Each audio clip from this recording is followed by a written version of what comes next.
Hello दोस्तों, स्वागत है आप सबों का आपके अपने YouTube channel success commerce classes में। तो आज के वीडियो में हम लोग बीएसटी क्लास 12 बीएसटी के चैप्टर नंबर 3 के बारे में पढ़ेंगे। तो पिछले क्लास में हमने चैप्टर 1 और दूसरे क्लास में चैप्टर 2 कर लिए थे। ये तीसरा क्लास है। तीसरे क्लास में चैप्टर नंबर 3 हम लोग फुल कंप्लीट करेंगे। इस वीडियो में जो आप बीएसटी का शॉर्ट दो मार्क्स का जो क्वेश्चन होता है वो हम लोग करेंगे। अब बाद जो लॉन्ग टाइप का क्वेश्चन है, अभी शॉर्ट टाइप का क्वेश्चन कर रहे हैं। जैसे ही शॉर्ट टाइप का क्वेश्चन कंप्लीट हो जाएगा तो हम लॉन्ग टाइप का क्वेश्चन दे देंगे। अगर किसी को वीडियो चाहिए तो जो मेरा चैनल है, तो चैनल के जो अबाउट सेक्शन है उसमें जा कर के देख ले, वहाँ नंबर मिल जाएगा। उसमें हमको व्हाट्सअप करें, जिसे भी PDF चाहिए, हैंड राइटिंग PDF मिल जाएगा। चलिए समझते हैं क्वेश्चन।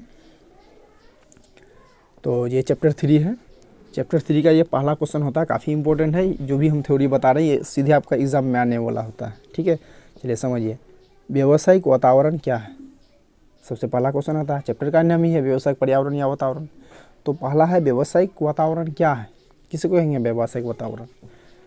तो व्यावसायिक वातावरण का अभिप्राय व्यवसाय को प्रभावित करने वाले उन घटकों के योग से है जिन पर व्यवसाय का कोई नियंत्रण नहीं होता है। देखिए, व्यावसायिक वातावरण किसको कहेंगे, तो व्यावसायिक वातावरण से आशय या अभिप्राय व्यवसाय को प्रभावित करने वाले घटकों, यानी व्यवसाय को प्रभावित करने वाले घटक को जिस पर व्यवसाय का नियंत्रण नहीं रहता है उसको कहेंगे व्यावसायिक वातावरण।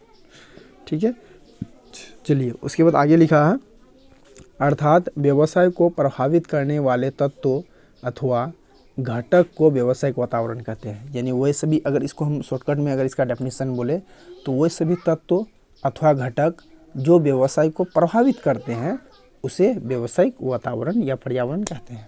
वह सभी तत्व या घटक जो व्यवसाय को प्रभावित करते हैं उसे व्यावसायिक वातावरण या पर्यावरण कहते हैं। आई होप अच्छी तरह से समझ में आया होगा। नेक्स्ट क्वेश्चन देखते हैं, ये भी काफ़ी इंपॉर्टेंट क्वेश्चन है। दूसरा है, व्यावसायिक वातावरण की प्रकृति अथवा विशेषता बताएं। तो व्यावसायिक वातावरण का आपको प्रकृति पूछे या विशेषता पूछे तो निम्न है। पहला है जोखिम एवं अनिश्चितता। देखिए, व्यावसायिक वातावरण में एक व्यवसाय करना, व्यवसाय में तो है ही, थोड़ा रिस्क भी है और अनिश्चितता। रिस्क लेना, पूंजी लगाते हैं तो रिस्क से। अनिश्चितता मतलब भविष्य में पता नहीं प्रॉफिट होगा कि लॉस होगा, तो इसको बोलेंगे अनिश्चितता। ठीक है। तो दूसरा है पारस्परिक निर्भरता, मतलब एक दूसरे पर निर्भर रहना। सूक्ष्म एवं व्यापक रुकावटें एवं अवसरें, कुछ रुकावटें भी आएंगे बिजनेस में और कुछ अवसर भी मिलेंगे लाभ कमाने के लिए। उसके बाद ये जटिल भी है। ठीक है, व्यावसायिक वातावरण। तो ये हो गया व्यावसायिक वातावरण का विशेषता अथवा लक्षण अथवा प्रकृति बोल सकते हैं इसको। चलिए नेक्स्ट क्वेश्चन है, व्यावसायिक वातावरण का महत्व अथवा लाभ बताएं। काफ़ी इंपॉर्टेंट क्वेश्चन है। तो व्यावसायिक वातावरण का जो महत्व है, लाभ है, वो निम्न है। महत्व पूछे या लाभ पूछे वो निम्न है। पहला है अनिश्चितताओं, जोखिमों, खतरों की जानकारी देने में सहायक। यानी व्यावसायिक वातावरण क्या व्यावसायिक वातावरण से हम लोग को लाभ क्या है, तो व्यावसायिक वातावरण जो है ना, भविष्य में जो होने वाला अनिश्चितता है या किसी प्रकार का जोखिम है या किसी प्रकार का खतरा है, इसका हमको जानकारी देता है। ठीक, चलिए दूसरा पॉइंट है व्यावसायिक वातावरण द्वारा उत्पन्न अवसरों का सदुपयोग, यानी वातावरण द्वारा अवसरों का सदुपयोग। ठीक है, इससे लाभ क्या है कि भविष्य में मार्केट तेज होने वाला है या मंदी होने वाला है, हम लोग को व्यवसायिक वातावरण से पता चल जाता है, जिसके कारण हम लोग उसका क्या कर सकते, लाभ से उठा सकते हैं। तीसरा है भावी मोर्चाबंदी करने में सहायक, यानी भविष्य में अगर किसी प्रकार का क्षति होता है तो व्यवसायिक वातावरण से उसका पूर्व अनुमान करके उस क्षति का पूर्ति कर सकते हैं। यानी भविष्य में क्या होने वाला है ये जानकारी में सहायता प्रदान करता है। चौथा है छवि निर्माण में सहायक, यानी अपने कंपनी का या बिजनेस का छवि बनाने में सहायता करता है व्यावसायिक वातावरण। पांचवा है व्यवसाय का लाभार्जन एवं विकास, यानी बिजनेस में जैसे ये बिजनेस जो है भविष्य में कितना लाभ कमाएगा या विकास क्या करेगा कि नहीं करेगा, इसका जानकारी हम लोग को व्यवसायिक वातावरण से मिल जाता है। तो ये सब व्यवसायिक वातावरण का क्या हुआ, लाभ हुआ। ठीक है, चलिए चौथा समझते हैं, व्यावसायिक वातावरण के प्रकार अथवा अंग बताएं। काफ़ी इंपॉर्टेंट क्वेश्चन है ये आपका, व्यावसायिक वातावरण के प्रकार अथवा अंग बताएं। देखिए, व्यावसायिक वातावरण के प्रकार अथवा अंग क्या है, निम्न है। ठीक, अंग व्यावसायिक वातावरण के आपसे प्रकार पूछे तो भी दो प्रकार का, आंतरिक वातावरण और बाह्य वातावरण, ठीक है। इसके अलावा व्यावसायिक वातावरण के अंग भी पूछेगा तो यही आंसर लिखेंगे, आंतरिक वातावरण और बाह्य वातावरण। अब आगे समझते हैं हम लोग कि आंतरिक वातावरण क्या है। ये क्वेश्चन आता है, एक क्वेश्चन बनता है यहाँ कि जो आंतरिक वातावरण है वो क्या है, व्यवसाय का आंतरिक वातावरण क्या है।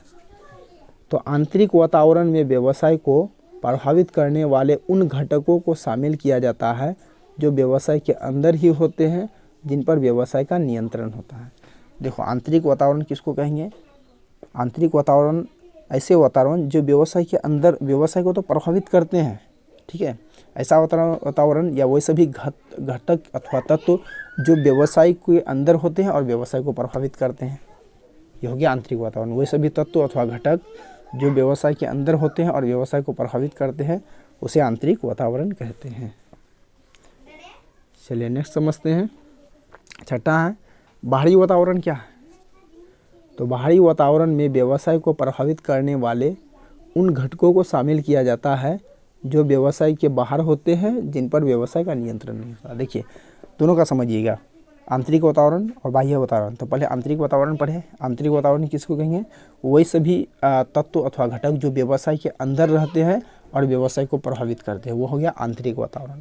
अब बाह्य वातावरण किसको कहेंगे, वही सभी वातावरण जो व्यवसाय के बाहर होते हैं, बिजनेस को तो प्रभावित करते हैं, वही सभी तत्व या घटक जो व्यवसाय को प्रभावित करते हैं और ये व्यवसाय के बाहर रहते हैं और बिजनेस का इस पर कोई कंट्रोल नहीं रहता है, उसको बोलेंगे बाह्य वातावरण, ठीक है। अगला क्वेश्चन समझते हैं। नेक्स्ट है सातवां, व्यावसायिक वातावरण के तत्व अथवा घटक बताएं। देखिए काफ़ी इंपॉर्टेंट क्वेश्चन है कि व्यावसायिक वातावरण के तत्व बताएं अथवा घटक बताएं, ठीक। तत्व अथवा घटक निम्न है।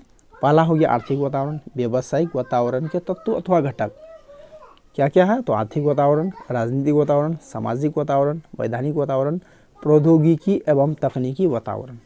ये व्यावसायिक वातावरण का 5 प्रकार है, 5 तत्व या 5 घटक, आंतरिक वातावरण, राजनीतिक वातावरण, सामाजिक वातावरण, वैधानिक वातावरण और प्रौद्योगिकी एवं तकनीकी वातावरण, ठीक। चलिए अगला क्वेश्चन समझते हैं। 8वां है आर्थिक नीति क्या है। देखिए काफ़ी इंपॉर्टेंट क्वेश्चन है, ये काफ़ी बार आपसे पूछा भी गया है, आर्थिक नीति क्या है, ठीक। समझते हैं। जुलाई 1991 के पहले भारत में व्यवसाय पर ढेर सारी प्रतिबंध लगे हुए थे।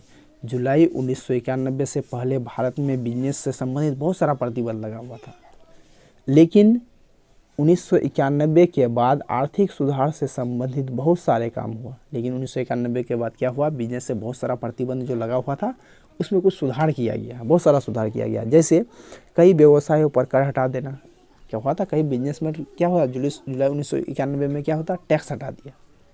विदेशी कंपनियों को अपने यहाँ और अपने कंपनियों को विदेश में ले जाना, यानी कि पहले क्या होता, जुलाई 1991 से पहले कि बिजनेस में बहुत सारा प्रतिबंध लगा हुआ था। जैसे अपना बिजनेस हम विदेश में ले आकर के नहीं बेच सकते, अपना प्रोडक्ट, विदेश वाला प्रोडक्ट अपने देश में नहीं आ सकता, इस सब प्रतिबंध लगा हुआ था। लेकिन जुलाई 1991 में क्या हुआ, कुछ बहुत सारा प्रतिबंध हटा दिया। जैसे अपना बिजनेस को हम विदेश में ले आकर के बेच सकते हैं, अपना माल को, अब विदेश वाला माल अपना देश में लाकर से, यानी अपना जो भी प्रोडक्ट है हम दूसरे देश में ले आकर के बेच सकते हैं, दूसरा देश वाला अपना प्रोडक्ट हमारे देश में ला करके बेच सकते हैं। इसके अलावा क्या किया, अधिकतर व्यवसाय पर लाइसेंस समाप्त कर दिया। बहुत सारा बिजनेस जो अनलीगल था उन सब का लाइसेंस समाप्त कर दिया। ये सभी नई आर्थिक नीति जुलाई 1991 में घोषित हुई, ठीक है। ये सभी घटना क्या हुआ, जुलाई 1991। देखिए आपसे ऑब्जेक्टिव पूछा जाएगा कि नई आर्थिक नीति कब अपनाई गई या आर्थिक नीति कौन से साल से संबंधित है, तो जुलाई 1991, याद रखिएगा जुलाई 1991। भारत की जो नई आर्थिक नीति अपनाई गई वो जुलाई 1991 अपनाई गई। इस आर्थिक नीति में क्या हुआ कि बिजनेस और धंधा में बहुत सारा जो प्रतिबंध लगा हुआ था उन प्रतिबंधों को हटा दिया। जैसे अपना देश का माल विदेश में ले आने के लिए ऑप्शन दे दिया, विदेश वाला माल अपना देश में लाने का ऑप्शन दे दिया, भले ऐसा सिस्टम नहीं था, ठीक है। चलिए 9वां क्वेश्चन है, नई आर्थिक नीति की विशेषता बताएं। जो नई आर्थिक नीति है, नई आर्थिक नीति कब पारित हुआ, जुलाई 1991 में। इसका खास विशेषता क्या है, यानी जुलाई 1991 में जो भी बिजनेस धंधा से संबंधित जो काम किया उसका उद्देश्य क्या है, मतलब विशेषता क्या है।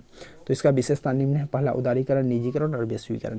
जुलाई 1991 यानी नई आर्थिक नीति जो बनाई उसका मुख्य विशेषता ये रहा, 3 पॉइंट, उदारीकरण, निजीकरण और वैश्वीकरण। यानी जुलाई 1991 में जो भी आर्थिक नीति बनाई, उस आर्थिक नीति में उदारीकरण, निजीकरण और वैश्वीकरण पर ज़्यादा ध्यान दिया गया। अब आगे हम लोग समझते हैं उदारीकरण, निजीकरण और वैश्वीकरण क्या है। क्वेश्चन है हमारा, उदारीकरण का अर्थ बताए। उदारीकरण किसको कहते हैं, समझते हैं।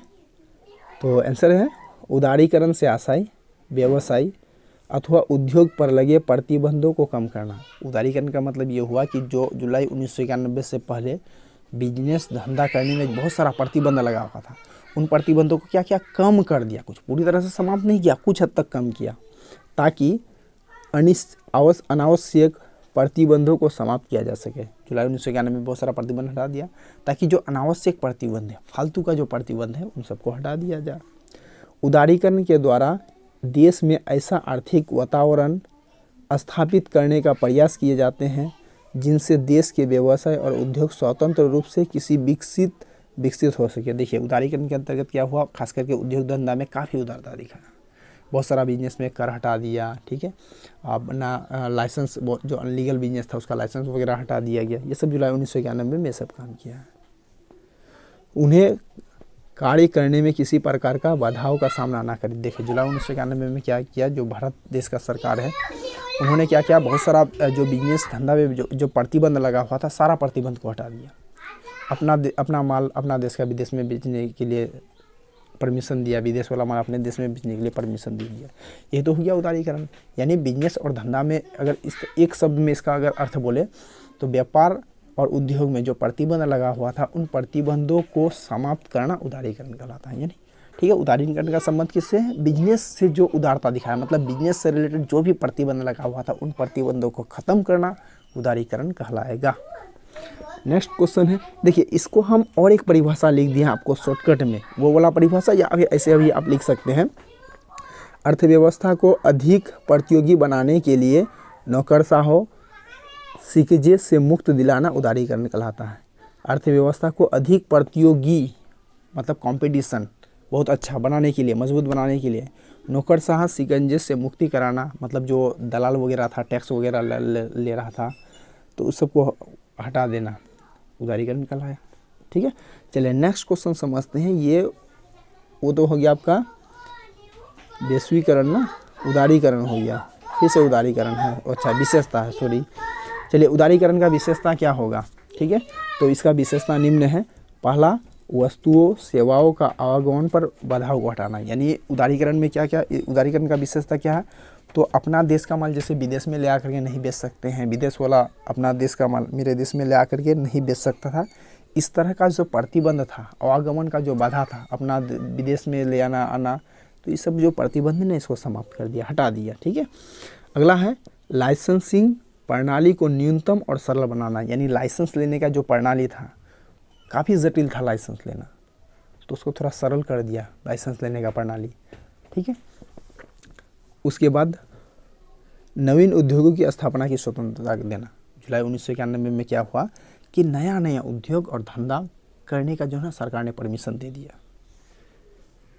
चौथा है आयात नीति को सरल बनाया। आयात नीति को सरल बनाना मतलब क्या हुआ, विदेशी अगर कोई कंपनी विदेश में है, वो अगर अपना माल हमारे देश में ला करके बेचना चाहता है, तो इसमें जो प्रतिबंध लगा हुआ था, उन प्रतिबंध को हटा दिया, अर्थात ये काम बहुत ही आसानी कर दिया। ठीक है, सरल बना दिया। पांचवा है उत्पादों के वितरण पर लगी रोकों को हटाना। यानी अपना माल को जो बेचने के लिए जो कंडीशन वगैरह लगा हुआ था, सारा कंडीशन समाप्त कर दिया। ये जुलाई 1991 का कमाल है। ठीक है, यही सबको बोलेंगे उदारीकरण का विशेषता।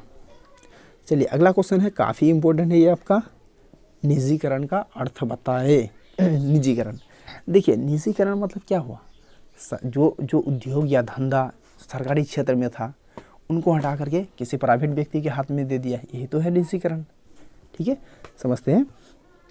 ऐसी आर्थिक प्रक्रिया जिसके द्वारा सार्वजनिक क्षेत्र के किसी उपक्रम को पूर्णतः या अंशतः निजी स्वामित्व में लाया जाना उदारीकरण कहलाता है।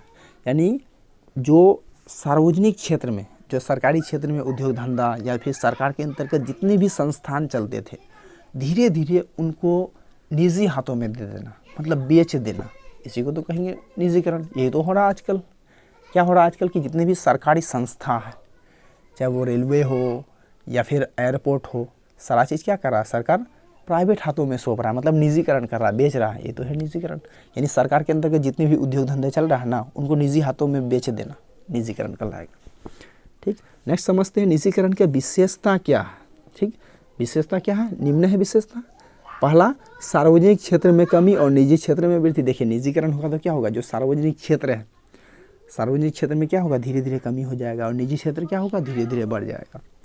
दूसरा है सरकार पर राजकोषीय बोझ को कम करना। सरकार को राजकोषीय बोझ को कम करना मतलब ये हुआ सरकार के अंदर जो भी कर्ज है सबको कम करना। ठीक है। तीसरा है सरकारी तंत्र के आकार को कम करना। सरकारी तंत्र के आकार को कम करना मतलब यह हुआ सरकार के अंदर बहुत सारा जो है क्षेत्र चलता है, बहुत सारा बिजनेस धंधा चलता है, उसको थोड़ा कम करना।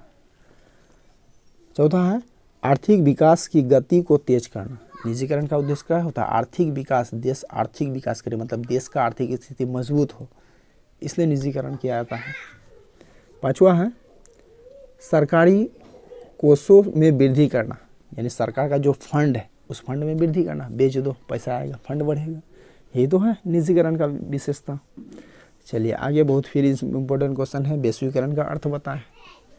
वैश्वीकरण तो जुलाई 1991 के पहले अपने देश का माल दूसरे देश में, दूसरे देश का माल अपने देश में बेचना उतना आसान नहीं था। ठीक है, जुलाई 1991 के पहले क्या था, अपना देश का माल, भारत देश का माल दूसरे देश में, दूसरा देश का माल अपने देश में बेचना उतना आसान नहीं था। उसमें ढेर सारी प्रतिबंध दोनों देशों के सरकार द्वारा लगाए गए थे। भारत सरकार भी कुछ प्रतिबंध लगाया था, इसके अलावा जहां हम लोग बेचना चाहते हैं उन देश के सरकार द्वारा भी कुछ प्रतिबंध लगाया था, जिसके कारण क्या होता था, अपना देश का माल विदेश में बेचना, विदेश का माल अपना देश में बेचना काफ़ी थोड़ा कठिन होता था उस समय। बहुत सारा प्रतिबंध लगा था, दोनों देश का सरकार लगा दिया था प्रतिबंध। ठीक, चलिए आगे समझते हैं। अर्थात नई नीति आने से पूरा विश्व एक बाजार बन गया। अर्थात क्या हुआ कि एक नया जो नीति आया है जुलाई 1991, ये नीति आने के बाद क्या हुआ, पूरा देश एक व्यापार सा बन गया। अपना देश का माल विदेश में ले जा सकते हैं, विदेश वाला माल अपना देश में लेके आके आ सकता है। तो ये जुलाई 1991 के बाद क्या हुआ, पूरा देश एक बिजनेस सा बन गया। जैसे भारत के बाज़ारों में चीन हर क्षेत्र में धावा बोल दिया। जैसे हम लोग का इंडिया का, भारत का बाज़ार में, हर एक भारत का कहीं भी बाज़ार में क्या मिलेगा आपको, चाइनीज पटाखा मिलेगा। मतलब भारत का बाज़ार में क्या होता है कि चाइना वाला खास करके धावा बोल दिया। भारत का मार्केट में हर एक चीज़ आपको चाइना का नज़र आएगा। ये सब क्या है, यही तो है वैश्वीकरण। विदेश का माल अपना देश में लाने के लिए दिया तब ना विश्वीकरण हुआ। आजकल जहाँ भी देखते हैं भारत के देश में ज़्यादातर आपको चाइनीज़ सामान मिलेगा। ठीक, कभी चाइनीज़ पटाखा तो कभी चाइनीज़ खिलौना, सब सामान चाइना के बिकने लगा। यही हो गया वैश्वीकरण। चलिए नेक्स्ट क्वेश्चन है, वैश्वीकरण की विशेषता बताएं। वैश्वीकरण का विशेषता बताएं। तो वैश्वीकरण का विशेषता निम्न है। पहला, देश की अर्थव्यवस्थाओं को विश्व की अर्थव्यवस्था के साथ एकीकरण करना। देश की अर्थव्यवस्था के साथ देश की अर्थव्यवस्था को विदेशी अर्थव्यवस्था के साथ क्या करना, एकीकृत करना। दूसरा है वस्तुओं, सेवाओं, पूंजी, तकनीक, श्रम संबंधी अंतर्राष्ट्रीय बाजारों का एकीकरण करना। बहुराष्ट्रीय कंपनियों का विस्तार करना। बहुराष्ट्रीय कंपनी मतलब वह कंपनी जो एक देश में रजिस्ट्रेशन होता है लेकिन बहुत सारा देश कंट्री में अपना माल बेचता है, उसको बोलते हैं बहुराष्ट्रीय कंपनी। ठीक है, वैश्वीकरण का उद्देश्य क्या होता है, बहुराष्ट्रीय कंपनी का विकास करना। मतलब हमारे देश में बिजनेस का रजिस्ट्रेशन होगा लेकिन बिजनेस करेगा अलग अलग देश में, बहुत सारा देश को माल बेचेगा। चौथा है सरकार की